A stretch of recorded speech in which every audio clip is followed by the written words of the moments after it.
একদম কম উপকরণ দিয়ে আজকে আমি ডিমের তরকারি রান্না করতে চলেছি মেসবাড়ির স্টাইলে। তার জন্য প্রথমে আমি আলুগুলোকে লাল করে ভেজে তুলে নিয়েছিলাম। ওই তেলেই ডিম দিয়ে হালকা লাল করে ভেজে তুলে নিলাম।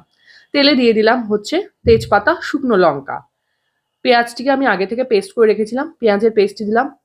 আদা রসুন বাটা দেওয়ার পরে একটু নাড়াচাড়া করে তার মধ্যে দিয়ে দেবো হচ্ছে টমেটো সস, হলুদের গুঁড়ো, ধনের গুঁড়ো, জিরের গুঁড়ো, লঙ্কার গুঁড়ো এবং পরিমাণ মতো লবণ দেওয়ার পরে এই সয়াবিনগুলো দিলাম, যেই সয়াবিনগুলো আমি 10 মিনিট ধরে ঠান্ডা জলে ভিজিয়ে রেখেছিলাম। তার মধ্যে দিয়ে দিলাম হচ্ছে আলু, যেগুলো আগে থেকে ভেজে রেখেছিলাম। আর একটু নাড়াচাড়া করে নিলাম।